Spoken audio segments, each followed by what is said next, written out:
لا حول ولا قوة إلا بالله العلي العظيم. أعوذ بالله من الشيطان الرجيم. بسم الله الرحمن الرحيم. الحمد لله الذي لا يبلغ مدحته القائلون ولا يحصي نعماءه العارفون ولا يؤدي حقه المجتهدون الذي لا يدركه بعد الهمم ولا يناله غاص الفتن الذي ليس لسفته حد محدود ولا نعت موجود ولا وقت معدود ولا أجل ممدود. فطر الخلائق بقدرته ونشر الرياح برحمته وابتدى بالصخور ميدان أرضه. ثم الصلاة والسلام على رسول الثقلين جد الحسن والحسين بالقاسم محمد.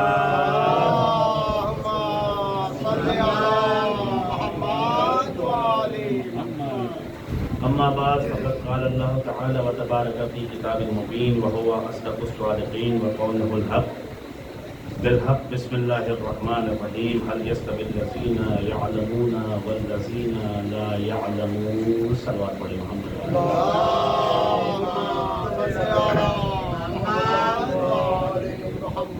عزیزان محترم معزز سامعین کرام عزاداران مظلوم کربلا،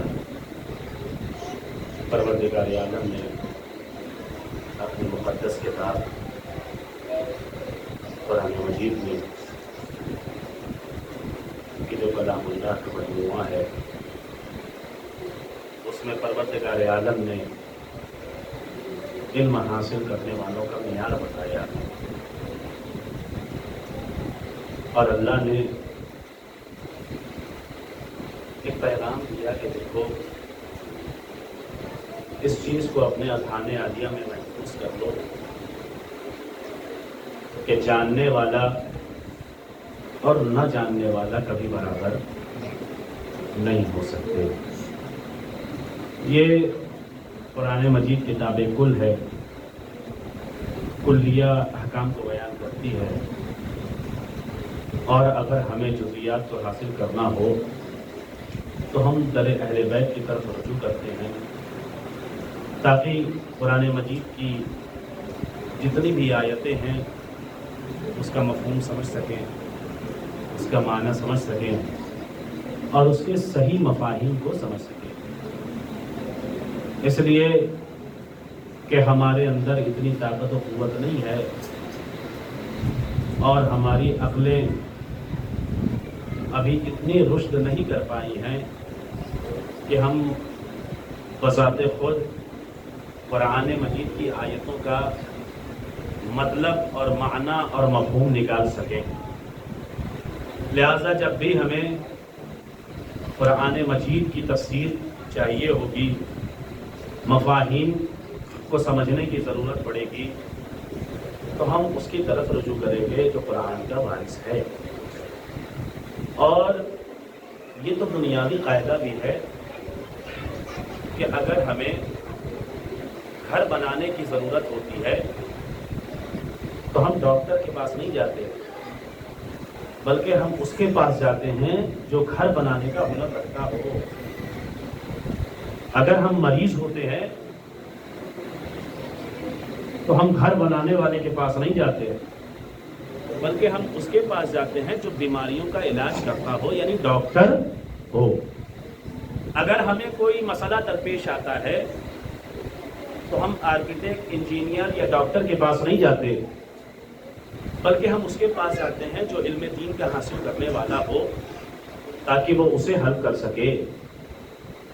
بس جس طریقے سے دنیاوی قانون یہ ہے کہ جب بھی ہمیں جیسی ضرورت پڑتی ہے ہم اس کی طرف رجوع کرتے ہیں جو ان ضرورتوں کو پورا کرتا ہو، تو اس میں کوئی اختلاف کی بات ہی نہیں ہے.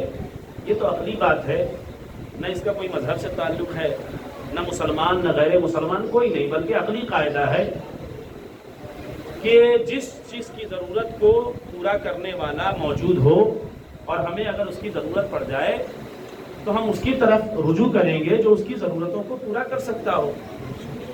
لہٰذا اگر قرآن مجید کہ معنی اور مفاہیم کو سمجھنے کے لیے اگر ہمیں ضرورت پڑے تو ہم کسی غیر کا در تلاش نہیں کریں گے، بلکہ ہم اس کا در تلاش کریں گے جس کے لیے اللہ خود قرآن مجید میں کہہ رہا ہے کہ یہ قرآن کے وارث ہیں، یہ قرآن کا علم رکھتے ہیں، اور یہ راسخون فی العلم ہے، علم میں راسخ ہیں۔ اگر تمہیں کوئی بھی قرآن مجید کے معنی اور مفاہیم کو سمجھنے میں مشکل پیش آ رہی ہے تو تم اہل بیت کے قریب جاؤ، یہ تمہیں اصل مطلب سکھائیں گے۔ اور تاریخ گواہ ہے کہ جنہوں نے در اہل بیت کو چھوڑ کر قرآن مجید کی آیتوں کا معنی اور مفہوم سمجھنے کی کوشش کی ہے وہ ہمیشہ برباد ہوا ہے۔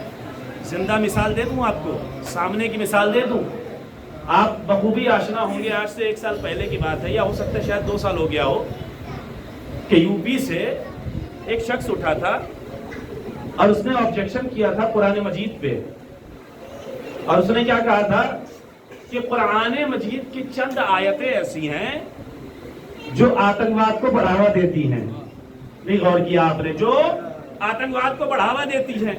بھائی ہم نے تاریخوں میں تو سن رکھا تھا کہ بھائی بہت بڑے بڑے لوگ ایسے آئے جنہوں نے اہل بیت سے مقابلہ کرنا چاہا، قرآن ناطق سے مقابلہ کرنا چاہا، یا خود کلام اللہ سے مقابلہ کرنا چاہا، اور ہم نے تاریخوں میں یہ پڑھا ہے کہ اللہ نے انہیں مکمل طور سے نیست و نابود کر دیا۔ بس یہ چیزیں چونکہ ہم نے تاریخوں میں پڑھ رکھی تھی اور اپنے بزرگ علماء سے سن رکھا تھا، لیکن کہتے ہیں نا انسان کی فطرت ہے، انسان وہی مانتا ہے جو وہ دیکھتا ہے۔ یہ ہماری فطرت ہے کہ انسان جو ہے، ایسا نہیں کہ غیب کے اوپر ایمان نہیں رکھتا ہے ایمان، لیکن ہمارے دل کو سکون اور اطمینان اس وقت حاصل ہوتا ہے جب کوئی چیز ہمارے سامنے ہو جائے۔ لہٰذا ہم نے یہ سن رکھا تھا کہ جو بھی کلام اللہ کے مقابل میں آتا ہے وہ ہمیشہ نیست و نابود ہو جاتا ہے، اس کا کہیں کا ٹھکانہ نہیں رہتا۔ ہم نے یہ تاریخوں میں پڑھا تھا، بزرگ علماء سے سن رکھا تھا، لیکن ہم نے جب اس چیز کو اپنے سامنے ہوتا ہوا دیکھا تو پھر ہمیں یقین ہو گیا کہ جو ہمارے بزرگ علماء تھے وہ سچ کہا کرتے تھے۔ بھائی ایک شخص اٹھا، اس نے کیا کہا کہ قرآن کی تقریباً 25 سے 26 آیتیں ایسی ہیں کہ جو آتنکواد کو بڑھاوا دیتی ہیں۔ اچھا نتیجہ یہی ہوتا ہے جب انسان در اہل بیت کو چھوڑ کر کسی غیر کے در پہ جانے لگتا ہے اور قرآن کے علوم کو ان سے حاصل کرتا ہے جو اس کا اہل نہیں ہوتا ہے، تو پھر نتیجہ یہ ہوتا ہے کہ وہ قرآن کی آیتوں کے اوپر اعتراض کرتا ہے کہ یہ تو آتنکواد کو بڑھاوا دیتی ہے، یہ تو آتنکواد کو بڑھاوا دیتی ہے، یہ تو آتنکواد کو بڑھاوا دیتی ہے۔ اللہ قرآن مجید میں کیا کہہ رہا ہے؟ بسم اللہ الرحمن الرحیم، انا نحن نزلنا الذکر وانا لہ لحافظون، کہ بے شک ہم نے ہی ذکر کو نازل کیا اور ہم ہی اس کی حفاظت کرنے والے ہیں۔ ہم نے ہی ذکر کو نازل کیا اور ہم ہی اس کی حفاظت کرنے والے ہیں۔ ارے ہم نے دیکھا کہ دنیا کا خاکی انسان جب اس نے کلام اللہ کی آیتوں کے اوپر اعتراض کیا تو بھائی اللہ ہے حفاظت کرنے والا۔ جب ایک عام انسان نے خدا کے کلام کے اوپر انگلی اٹھائی تو ہم نے دیکھا کہ خدا نے اس کا انجام ایسا کیا کہ نہ وہ گھر کا ہوا نہ گھاٹ کا۔ بھائی عزیزان محترم، اس لیے کہ آپ نے سنا ہوگا نا، جب اس نے مذہب تشیع کو چھوڑا اور غیر مذہب کو اپنایا اور اس نے قرآن مجید کے اوپر اعتراض کیا تو نہ اسے اپنوں نے اپنایا نہ اسے غیروں نے اپنایا۔ وہ مثال کہتے ہیں نا کہ نہ، اب وہ لفظ میں چونکہ ممبر استعمال نہیں کرنا چاہتا، لیکن کہنے کا مقصد یہ ہے کہ نہ انسان ادھر کا ہو پاتا ہے اور نہ ہی انسان ادھر کا ہو پاتا ہے۔ آپ نے حدیث ثقلین کو سنا ہوگا، بڑی معتبر حدیث۔ جتنے بھی امت مسلمہ میں افراد ہیں، چاہے وہ ہمارے شیعہ بھائی ہوں یا سنی بھائی ہوں، سب کا اتفاق یہ ہے کہ اللہ کے رسول نے خصوصاً غدیر میں بھی اور کئی مقامات پہ حدیث ثقلین کو بیان کیا۔ کیا ہے حدیث ثقلین؟ بسم اللہ الرحمن الرحیم، انی تارکم فیکم الثقلین کتاب اللہ عطرتی واہل بیتی ما ان تمسکتم بہما لن تضلوا بعدی ولن یفترقا حتی یردا علی الحوض۔ اللہ کے رسول نے کہا کہ دیکھو میں تمہارے درمیان 2 چیزیں چھوڑے جا رہا ہوں۔ لفظ استعمال کیا ہے ثقل کا۔ ثقل کہتے ہیں وزنی چیز کو، اور یہاں پہ جو استعمال کیا ہے لفظ تثنیہ کا، یعنی 2 کے لیے، کہ میں تمہارے درمیان 2 ایسی چیزیں چھوڑے جا رہا ہوں جو بہت وزنی ہیں، بہت اہمیت رکھتی ہیں، لہٰذا تم ان کا دامن کبھی نہ چھوڑنا۔ ایک ہے قرآن اور دوسرے ہیں اہل بیت. اور یاد رکھنا یہ قرآن اور اہل بیت کبھی جدا نہیں ہوں گے بلکہ یہ حوض کوثر پر آ کر مجھ سے ملاقات کریں گے. بھائی ہم نے دیکھا کہ جنہوں نے قرآن کو تو پکڑا لیکن اہل بیت کو چھوڑ دیا, دنیا میں بھی ان کا انجام برا ہوا اور آخرت میں بھی ان کا انجام برا ہوگا. اسی کے برعکس کچھ لوگوں نے اہل بیت کو تو پکڑا لیکن قرآن مجید کو چھوڑ دیا, تو ہم نے دنیا میں دیکھا کہ ان کا انجام یہاں بھی برا ہوا اور آخرت میں بھی ان کا انجام برا ہوگا. بھائی اللہ کا رسول کہہ رہا ہے کہ قرآن اور اہل بیت کو پکڑ کے رکھو, اس لیے کہ جب تم پلے صراط سے گزرو گے, پوری توجہ, جب تم پلے صراط سے گزرو گے اور گناہوں کی وجہ سے تمہارے پاؤں لڑکھڑا جائیں گے, اگر داہنے جانب گرو گے تو قرآن سنبھالے گا, بائیں جانب گرو گے تو اہل بیت سنبھالیں گے. صلوات پڑھے محمد والے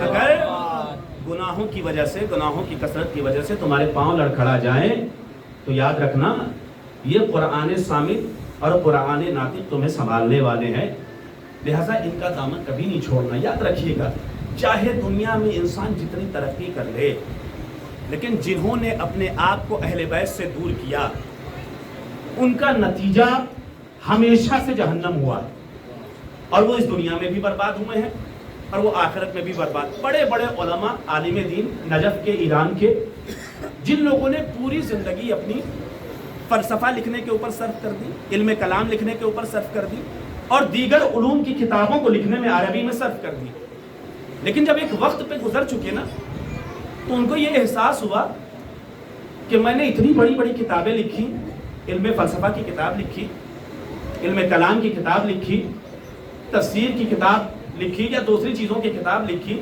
لیکن میں نے اہل بیت کے لیے کیا کیا؟ یہ بڑے عالم دین کا بیان ہے کہ میں نے اہل بیت کے لیے کیا کیا. لہٰذا جب ان کو یہ احساس ہوا تو انہوں نے دوسری کتابوں کو چھوڑ کے قرآن کی تفسیر لکھنا شروع کیا کہ کم سے کم قرآن مجید کی صحیح تفسیر کو بیان کروں تاکہ اہل بیت کا کچھ حق تو ادا کر سکوں. اس لیے کہ غدیر کے میدان میں جب رسول خدا نے خطبہ دیا ہے, انشاءاللہ پوری بحث آپ کے سامنے بیان کروں گا, خطبے کا ایک ایک لفظ بڑا مؤثر تھا اور حکمت سے خالی نہیں تھا. اس وقت رسول خدا نے یہ جملہ کہا تھا کہ جتنے یہاں حاضرین موجود ہیں ان کے اوپر واجب ہے کہ وہ ان باتوں کو ان تک پہنچائے جو یہاں موجود نہیں ہیں. یعنی جو غدیر کے میدان میں موجود نہیں ہیں, حاضرین کے اوپر واجب ہے کہ وہ علی کی ولایت کو غائبین تک پہنچائیں, اور نسلوں کے اوپر واجب ہے کہ وہ آنے والی نسلوں کو بتائیں کہ تمہارا مولا کون ہے. اس لیے کہ اگر آپ نے خدا کی جانب سے منصوص من اللہ جو خلیفہ بنا, اگر آپ نے اس کا حکم نہیں پہنچایا, ارے ہماری اور آپ کی کیا بساط ہے. جس حکم کو پہنچانے میں رسول خدا ایک منٹ کے لیے گھبرا گئے کہ اگر میں نے علی کی ولایت کا اعلان کیا تو لوگوں میں فساد ہو جائے گا, اس وقت اللہ کا لہجہ بدلا کہ اے رسول اگر تم نے نہیں پہنچایا تو گویا تم نے رسالت کا کوئی کام انجام نہیں دیا. تو ہماری اور آپ کی کوئی بساط نہیں ہے, وہ تو کائنات کی سب سے عظیم شخصیت ہے. لہذا ہمارے اور آپ کے اوپر ضروری یہ ہے کہ اپنے بچوں کو عقیدہ ضرور بتائیں, خالص بتائیں, عقلی اعتبار سے بتائیں, نقلی اعتبار سے بتائیں, دلیل سے بتائیں اور صحیح بتائیں. اختلاف کی بات نہیں ہے, علمی میدان میں آئیے. لہٰذا بچوں کو فرش مجلس پر ضرور لے کر آئیے. بچوں کو کل جہاں تک میں نے بات چھوڑی تھی وہاں سے اسی کو تسلسل دیتا ہوا چلوں. والدین کا بچوں کے اوپر حق ہے, وہ بچوں کا اچھے سے اچھا نام رکھیں, ان کو اچھی سے اچھی تعلیم دیں اور فرش عزا پہ ضرور لے کر آئیں. اس لیے کہ کبھی کبھی بچہ فرش عزا پر ان چیزوں کو سیکھ لیتا ہے جو وہ اسکولوں میں نہیں سیکھ پاتا, جو وہ یونیورسٹیز میں نہیں سیکھ پاتا. اچھا, لہٰذا بچوں کو ضرور لے کے آئیے. کیوں؟ اس لیے کہ بچوں کا ذہن جو ہوتا ہے وہ خالی صفحے کی طریقے سے ہوتا ہے, خالی پیج کی طرح, بلینک پیج ہوتا ہے. ہمارے یہاں کیا رواج ہے کہ جب ہمارے یہاں بچہ پیدا ہوتا ہے اور وہ جب تھوڑا سا نشو نما پاتا ہے اور ہلکا ہلکا زبان کو حرکت دینے لگتا ہے تو ہم کیا کرتے ہیں, اگر بچے کو پانی کی ضرورت پڑتی ہے, مجھے نہیں پتا یہاں وہ لفظ استعمال ہوتا ہے یا نہیں, لیکن عموماً ہر جگہ استعمال ہوتا ہے کہ وہ بچے کو یہ نہیں بتاتے کہ پانی کو پانی کہتے ہیں, بلکہ وہ یہ بتاتے ہیں کہ پانی کو مثلاً مم کہتے ہیں یا کوئی اور دوسری چیز کا وہ نام دے دیتے ہیں. وہ کھانے کو کھانا کہنا نہیں سکھاتے ہیں بلکہ کچھ اور کہنا سکھا دیتے ہیں. یا کوئی اگر چیز ہوتی ہے تو اس کی حقیقت کو نہیں بتاتے ہیں بلکہ اس کا کچھ اور نام بتاتے ہیں. کہتے ہیں ارے ابھی بچہ ہے، جب بڑا ہوگا تو سیکھ جائے گا. تو جو بات وہ بڑے ہو کے سیکھ سکتا ہے وہ بچپنے میں کیوں نہیں سیکھ سکتا؟ یہ تو سوچنے والی بات ہے نا. جب بچہ پانی کو مم کہہ سکتا ہے تو وہ پانی کو پانی کیوں نہیں کہہ سکتا؟ سوچنے والی بات ہے کہ نہیں ہے؟ جب بچہ پانی کو مم کہہ سکتا ہے تو وہ پانی کو پانی کیوں نہیں کہہ سکتا؟ یہ ہماری اور آپ کی ذمہ داری ہے کہ بچوں کو ہمیشہ حقیقتوں سے آشنا کریں. جو بات سامنے ہو آپ اس کو وہی بتائیں کہ یہ پانی ہے، یہ کھانا ہے، یہ بڑا ہے، یہ چھوٹا ہے.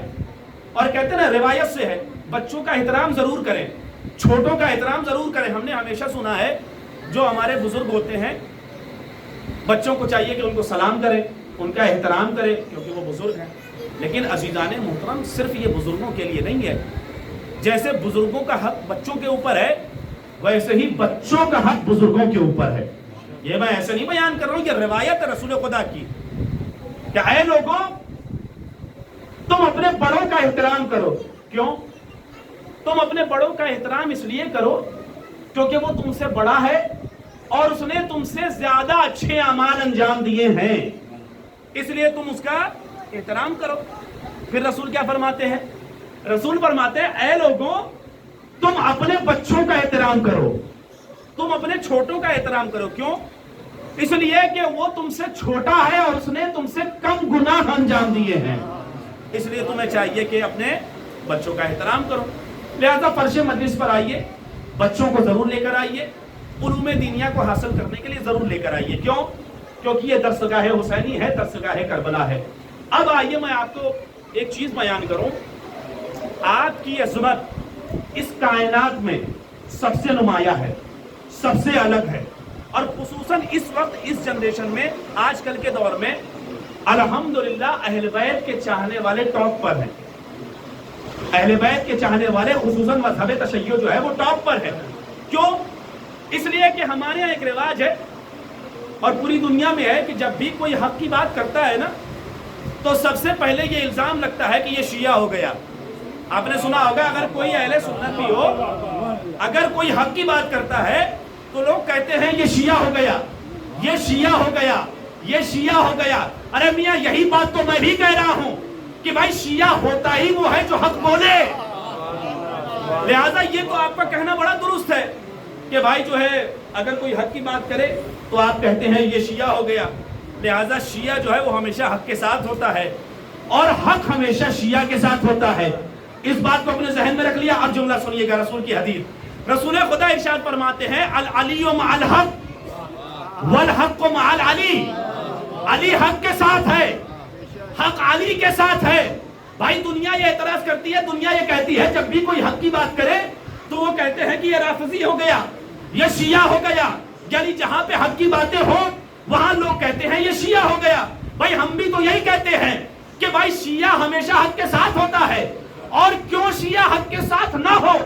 اس لیے کہ حق وہ ہے جو علی کے ساتھ ہوتا ہے، اور جہاں جہاں علی ہوتا ہے وہاں وہاں حق ہوتا ہے، اور جہاں جہاں حق ہوتا ہے وہاں وہاں شیعہ ہوتا ہے.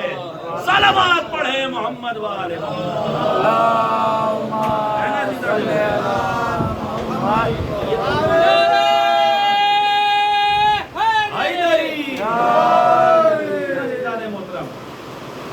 تو ہمیشہ حق کی بات کریں، پڑھ کے کریں. اس لیے کہ ہمارے دین کی ابتدا جو ہوئی ہے نا، پہلی وحی جو نازل ہوئی ہے اس میں بھی جو لفظ جو سب سے پہلا لفظ آیا ہے نا وہ اقرا کا لفظ آیا ہے. کہ پیغمبر پڑھیے بسم اللہ الرحمن الرحیم، اقرا بسم ربک الذی خلق.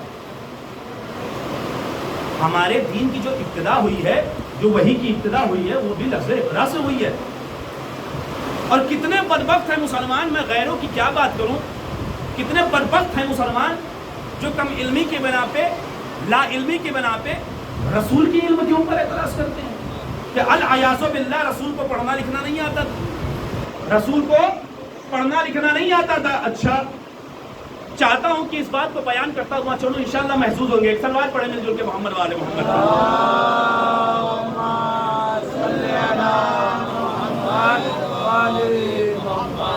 لوگ یہ بیان کرتے ہیں کہ اعتراض یہ ہوتا ہے کہ رسول خدا العیاذ باللہ پڑھنا لکھنا نہیں جانتے تھے, رسول کو پڑھنا لکھنا نہیں آتا تھا. وہ عقل کے اندھے مسلمان, اتنا تو عقل تمہیں بھی استعمال کرنی چاہیے کہ بھائی جو رسول دین کو لے کر آیا اور جس دین کی ابتدا پڑھائی سے ہوتی ہو, اگر اس کا لیڈر ہی پڑھا لکھا نہ ہو یا جسے پڑھنا اور لکھنا نہ آتا ہو, وہ دین کی رہنمائی کیا کرے گا؟ میں نے روز اول یہ بیان کیا تھا, وہ شیعہ ہی نہیں جو اپنے مذہب کا دفاع نہ کر سکے, وہ مولا کا چاہنے والا نہیں, وہ مسلمان نہیں جو اہل بیت کے اوپر اٹھنے والی انگلی کا جواب نہ دے سکے. لوگوں نے کیا کہنا شروع کیا؟ لوگوں نے کہنا شروع کیا کہ العیاذ باللہ رسول کو پڑھنا لکھنا نہیں آتا تھا. جملے پہ غور کریے گا, لفظ پہ غور کریے گا. ایک ہوتا ہے پڑھنا, ایک ہوتا ہے پڑھ نہ سکنا. توجہ چاہتا ہوں, میں بول رہا ہوں یا میں بولتا ہوں, یا مثلا جیسے کہ میں یہ کام نہیں کروں گا اور میں یہ کام کر نہیں سکتا ہوں, ان دونوں میں فرق ہے. میں یہ کام نہیں کر رہا ہوں اور میں یہ کام نہیں کر سکتا ہوں, ان دونوں میں بڑا فرق ہے. لوگ یہ کہتے, اگر لوگ یہ کہتے کہ رسول خدا نے کبھی پڑھا نہیں یا رسول خدا نے کبھی لکھا نہیں, تو بات ایک منٹ کے لیے سمجھ میں آ جاتی ہے.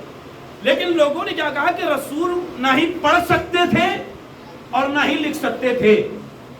آیت اللہ ہادی معرفت اپنی کتاب علوم قرآنی میں یہ بیان کرتے ہیں, اور اس چیز کو اپنے ذہن میں محفوظ رکھیے گا, اور اگر کوئی اعتراض کرے تو اس کا جواب دیجیے گا, اس لیے کہ یہ درسگاہ حسینی ہے.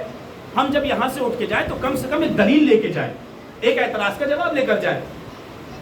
لوگ یہ کہتے ہیں کہ رسول خدا پڑھ اور لکھ نہیں سکتے. ہادی معرفت اپنی کتاب میں بیان کرتے ہیں کہ رسول خدا پڑھنا بھی جانتے تھے, لکھنا بھی جانتے تھے, لیکن رسول خدا نے کبھی لکھا نہیں.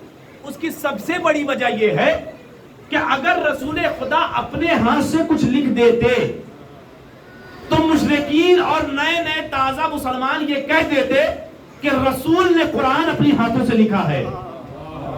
رسول نے قرآن اپنے ہاتھوں سے لکھا ہے. نہیں سمجھے آپ؟ ارے رسول خدا نے نہ لکھ کے خدا کی وحدانیت کو بچایا ہے. رسول خدا نے نہ لکھ کے خدا کے کلام کو بچایا ہے, ورنہ لوگ جو ہے کلام اللہ پہ اعتراض کرتے کہ یہ تو رسول خدا نے اپنے ہاتھوں سے لکھ دیا. لیکن ایسا نہیں تھا. جبکہ پروردگار عالم کی طرف سے یہ حکم ہوا کہ اے پیغمبر, اگر یہ اعتراض کرتے ہیں, کیونکہ عرب کو ناز تھا دو چیزوں کے اوپر, وہ یا تلوار کے اوپر ناز کرتے تھے یا جو ہے زبان کے اوپر ناز کرتے تھے, یعنی اشعار کے اوپر. تو اللہ کا حکم ہے پیغمبر ان سے کہیے اگر یہ اپنے اشعار کے اوپر نازا ہیں تو یہ قرآن مجید کا جواب لائیں, اور نہیں لا سکتے تو 10 سوروں کا جواب لائیں, یہ بھی نہیں لا سکتے تو سب سے چھوٹے سورے کا جواب لائیں. لیکن جب یہ جواب نہ لا سکے تو انہوں نے کیا کہا, ما ھذا کلام البشر, یہ کسی بشر کا کلام نہیں ہے.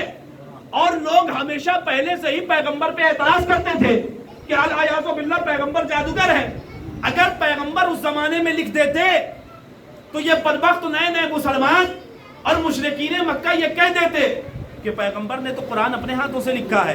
لہٰذا پیغمبر نے لکھا نہیں اور نہ لکھ کے خدا کی وحدانیت کو بچایا ہے کہ یہ کلام اللہ ہے. یہ تو بات ہو گئی عقلی بات جو ہمیں اور آپ کو سوچنی چاہیے اور غور کرنی چاہیے.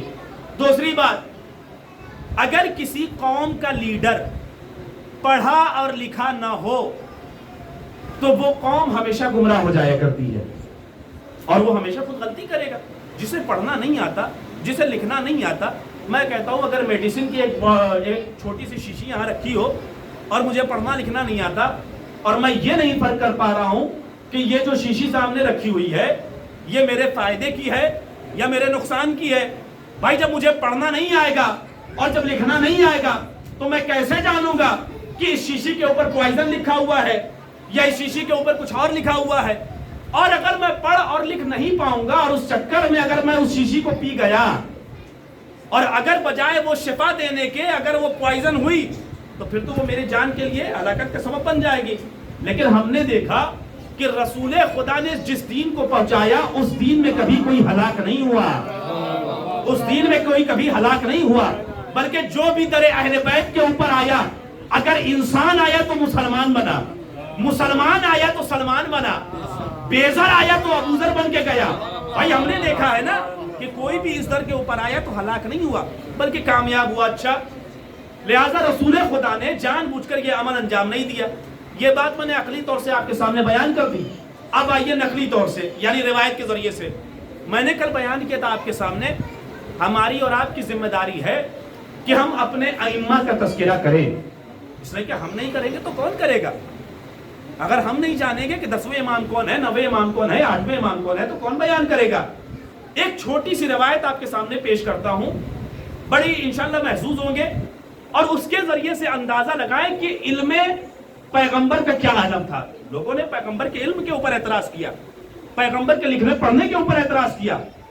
آپ اس روایت کے ذریعے سے خود فیصلہ کیجئے گا کہ پیغمبر کا علم کتنا زیادہ تھا اور پیغمبر نے کس طریقے سے دین کی تبلیغ کی تھی۔ علامہ مجلسی بہار الانوار میں اس روایت کو پیش کرتے ہیں۔ ایک سلوات پڑھیں مل جل کے محمد والے۔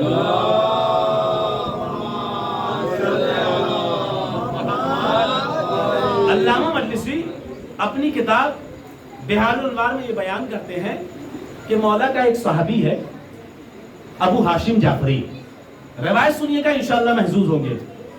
مولا کا ایک صحابی ہے ابو ہاشم جعفری، کون ہے یہ؟ کس امام کے صحابی ہیں؟ کہا 10ویں امام کے، حضرت امام علی نقی علیہ السلام کے صحابی ہیں۔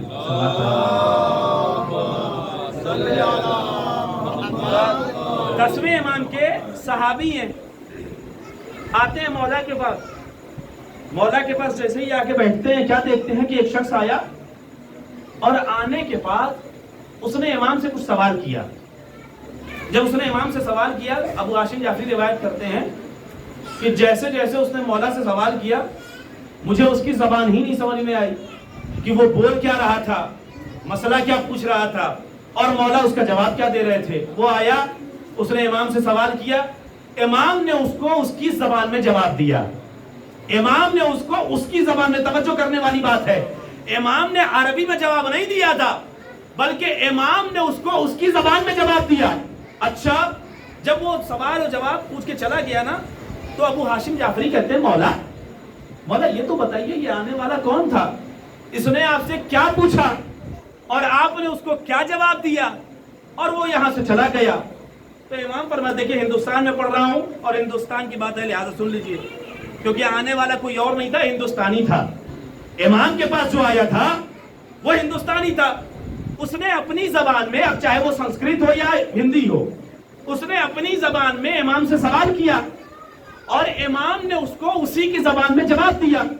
ابو ہاشم جعفری یہ کہتے ہیں کہ میں نے امام سے سوال کیا، مولا یہ کس زبان میں پوچھ رہا تھا اور آپ نے اس کو کس زبان میں جواب دیا؟ تو امام نے فرمایا یہ آیا تھا ہندوستان سے، اس نے اپنی زبان میں کچھ مسئلے پوچھے، میں نے اس کو اسی کی زبان میں جواب دیا اور وہ یہاں سے چلا گیا۔ اب ابو ہاشم جعفری جو ہیں وہ بڑی حیرت کے ساتھ امام کو دیکھ رہے ہیں اور امام کو دیکھے چلے جا رہے ہیں، دیکھتے چلے جا رہے ہیں، دیکھتے چلے جا رہے ہیں۔ امام نے کہا کہ یہ بتا پریشان کیوں ہے، یہ بتا حیرت میں کیوں ہے؟ تو اس نے کہا کہ مولا کیا آپ کو اس کی زبان کا علم ہے؟ تو امام نے کیا کہا؟ امام نے یہ نہیں کہا کہ میں اپنی صفت بتانا شروع کی کہ میں یہ جانتا ہوں، میں یہ جانتا ہوں، میں یہ جانتا ہوں۔ امام نے مسکرا کے ایک جملہ کہا، اے ابو ہاشم جعفری کیا تم بھی چاہتے ہو کہ اس زبان کے مالک بن جاؤ؟ نہیں عزیزان محترم، غور نہیں کیا آپ نے۔ جیسے ہی اس نے یہ سوال کیا، امام نے کیا کہا؟ اے ابو ہاشم جعفری کیا تم بھی چاہتے ہو کہ اس زبان کے مالک بن جاؤ؟ ابو ہاشم جعفری مسکرائے، کہا مولا نیکی اور پوچھ اگر اس زبان کا علم مجھے ہو جائے تو پھر اس سے بڑی بات کیا ہوگی؟ دیکھیں علم رسول کا اندازہ کیجئے گا، میں کس کی بات کر رہا ہوں؟ 10ویں امام کی بات کر رہا ہوں۔ امامت کی 10ویں کڑی ہے، فرزند رسول میں سے 10واں علی ہے، فرزند رسول میں سے امامت کی 10ویں کڑی ہے۔ ابو ہاشم جعفری مولا کے صحابی ہیں، امام کے پاس آئے، سوال کرنے والا سوال کیا، جواب لے کے چلا گیا۔ ابو ہاشم جعفری نے کہا مولا کس زبان میں جواب دیا؟ امام نے کہا چاہتے ہو کہ یہ علم حاصل ہو جائے اس نے کہا مولا کیوں نہیں, نیکی اور پوچھ, اگر یہ مجھے علم حاصل ہو جائے تو پھر بہت کمال کی بات ہو جائے گی. اچھا جیسے ہی ابو ہاشم جعفری نے یہ بات کی نا, امام نے کچھ کہا نہیں, امام نے زمین سے کنکری کو اٹھایا.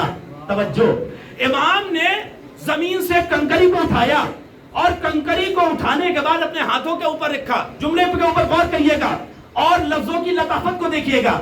امام نے ہاتھ کو بڑھایا, زمین سے کنکری کو اٹھایا اور اپنے ہاتھوں کے اوپر رکھا.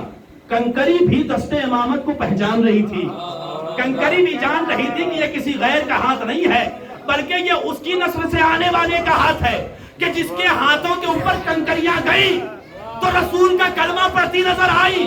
لہذا جب تک کنکری زمین پہ تھی کنکری تھی, جیسے ہی دست امامت پہ آئی معراج ہو گئی. بھائی کنکری جب تک زمین پہ تھی کنکری تھی, جیسے ہی دست امامت کے اوپر آئی کنکری کو معراج ہو گئی. اچھا امام نے کیا کیا, امام نے اس کنکری کو اٹھایا, اٹھانے کے بعد اپنے منہ میں رکھا. پوری توجہ, امام نے اس کنکری کو اٹھایا, اٹھانے کے بعد اپنے منہ میں رکھا, منہ میں رکھنے کے بعد امام نے اسے گھمایا, امام نے اسے گھمایا. جملوں کو تبدیل کروں, کنکری نے امام کی زبان کا طواف کرنا شروع کیا, کنکری نے امام کی زبان کا طواف کرنا شروع کیا. امام نے اس کنکری کو اٹھایا اور اپنے دہن میں گھمایا, گھمانے کے بعد دوبارہ ہاتھ پہ نکالا اور ابو ہاشم جعفری کے سامنے کیا اور کہا کہ اے ابو ہاشم جعفری اسے چوسو. توجہ, اے ابو ہاشم جعفری اسے چوسو. کیا تھا اس کنکری میں؟ کہا کچھ اور نہیں تھا بلکہ امام کا لعاب دہن تھا, امام کا لعاب دہن تھا. پوری توجہ, امام کا لعاب دہن تھا.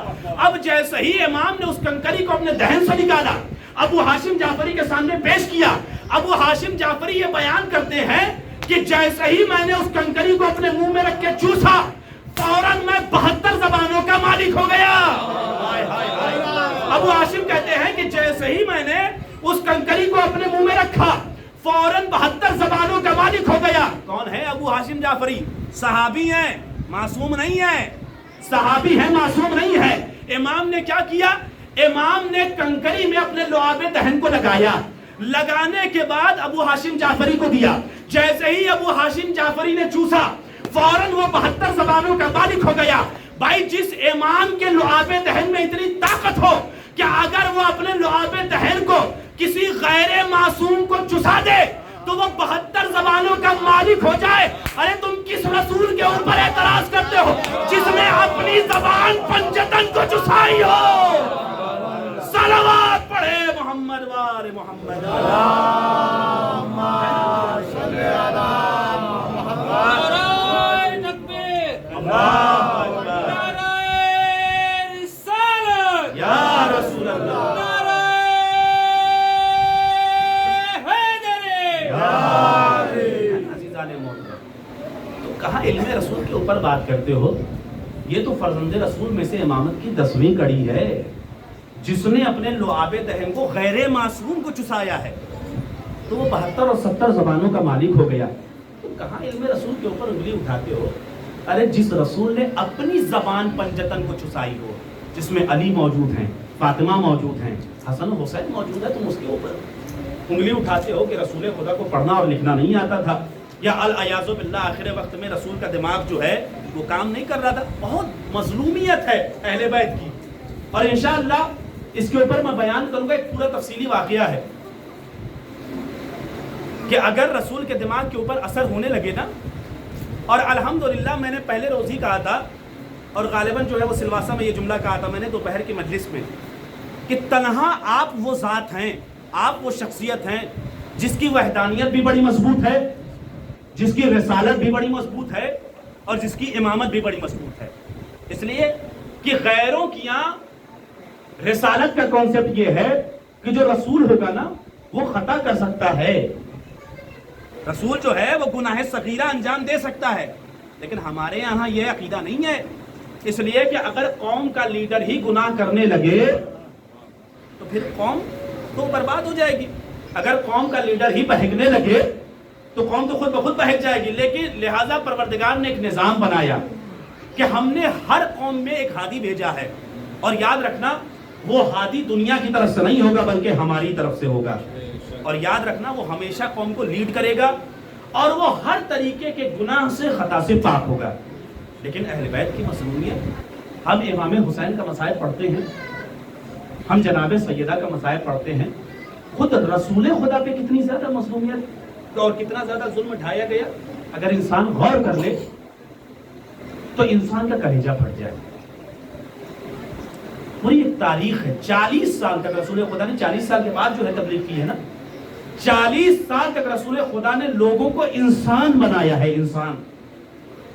جب 40 سال تک لوگوں کو انسان بنا چکے، اس کے بعد لوگوں کو مسلمان بنایا ہے۔ آپ جان سکتے ہیں کہ کیسے کیسے لوگ تھے؟ آنے والے لوگ ایسے تھے رسول کے پاس جو آگے کہہ رہے تھے کہ رسول خدا ہم نے اپنی 12 لڑکیوں کو زندہ دفن کر دیا۔ عرب اتنا جاہل تھا، رسول خدا نے آ کے بتایا ہے کہ دیکھو بیٹی کا مقام کیا ہوتا ہے اور عورتوں کا مقام کیا ہوتا ہے۔ انشاءاللہ آئندہ کی مجلسوں میں بیان کیا جائے گا کہ بیٹی گھروں کے لیے رحمت ہوا کرتی ہے، لہذا کبھی بیٹیوں کے ساتھ زیادتی نہ کرنا۔ آپ سوچ سکتے ہیں ایسے ایسے لوگ تھے عرب میں جنہوں نے 12 لڑکیوں کو زندہ دفن کیا ہے اپنے ہاتھوں سے۔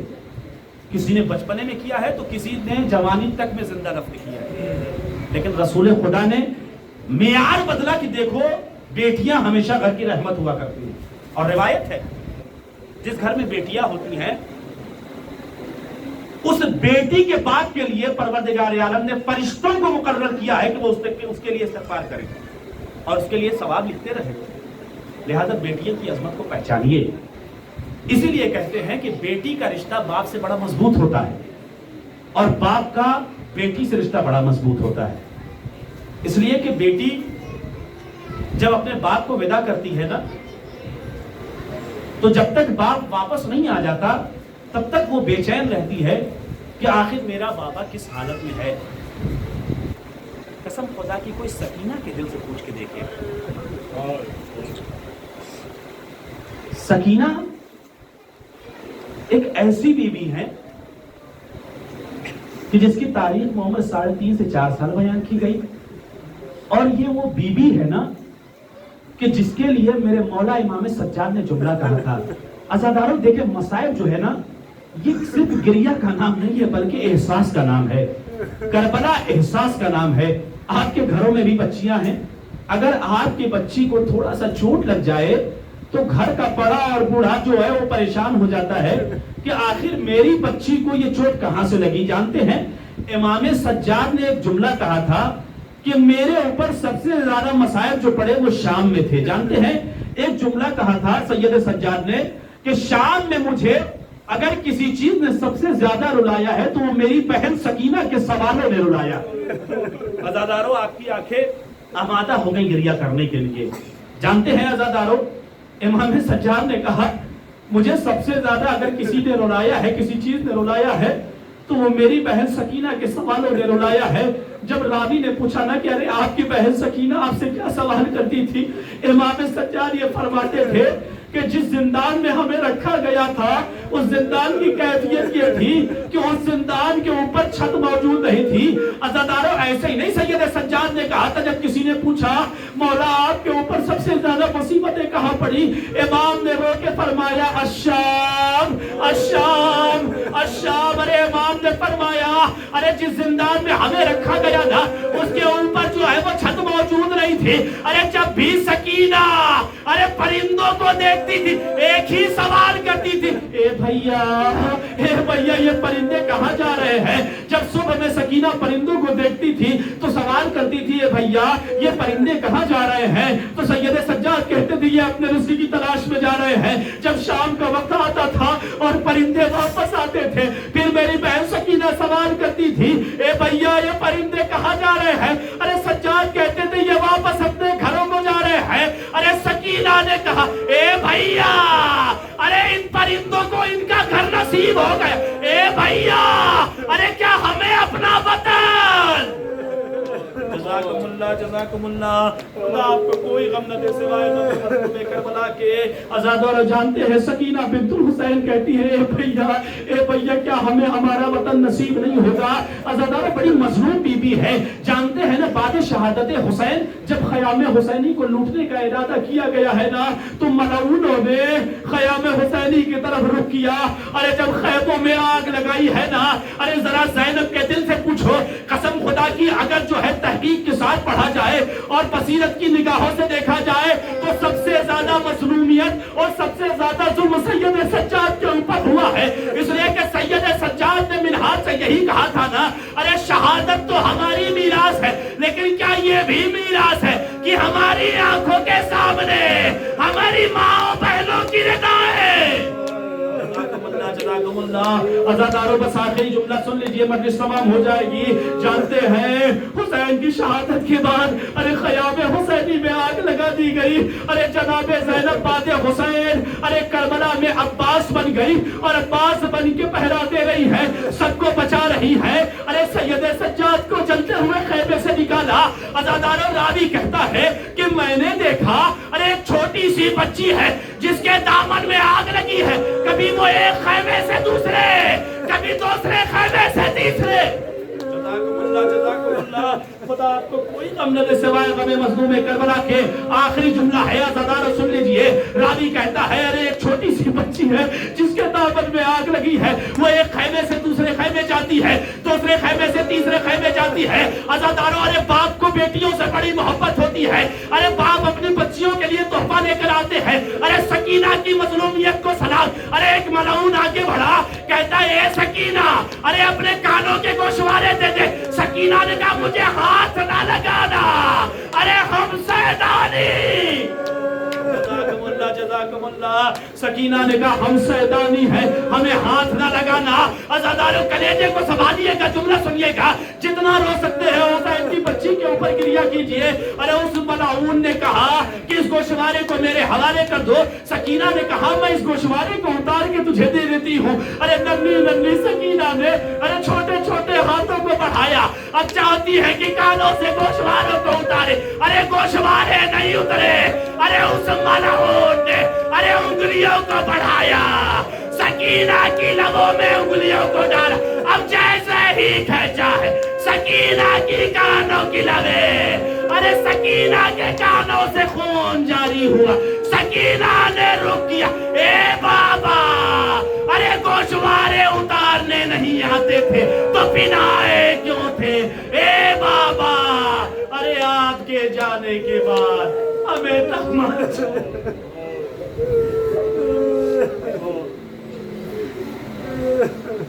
انا للہ و انا الیہ راجعون.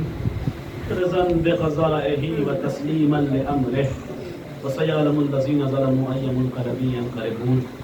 بار الہ جو محمد والے محمد کا واسطہ جہاں جہاں بھی شیعان حیدر کرار ہیں ان کی جان مال عزت و آبرو کی حفاظت فرما. بار الہ جو محمد والے محمد کا واسطہ جو پریشان حال ہیں ان کی پریشانیوں کو دور کر, جو مقروض ہیں ان کے قرض کو ادا کر دے. بار الہ خصوصاً اہل گجرات کے جتنے بھی مومنین ہیں انہیں صحت عطا کر اور انہیں صحیح و سالم جو ہے ان کے منزل مقصود تک پہنچا دے. بار الہ اس وقت دنیا میں بہت زیادہ ظلم و ستم ہو رہا ہے, تجھے اہل بیت کا صدقہ ایران کو مکمل طور سے فتح یاب کر دے, امریکہ اور اسرائیل کو مکمل طور سے نیست و نابود کر دے. اور آخر میں ہماری سب سے بڑی دعا یہ ہے قائم آل محمد کے ظہور میں تعجیل فرما, تعجیل فرما, تعجیل فرما, اور ہمیں اس لائق بنا کہ ہم ان کے اصحاب و انصار میں شمار ہو سکے. ربنا تقبل منا انک انت السمیع العلیم. ماتم حسین.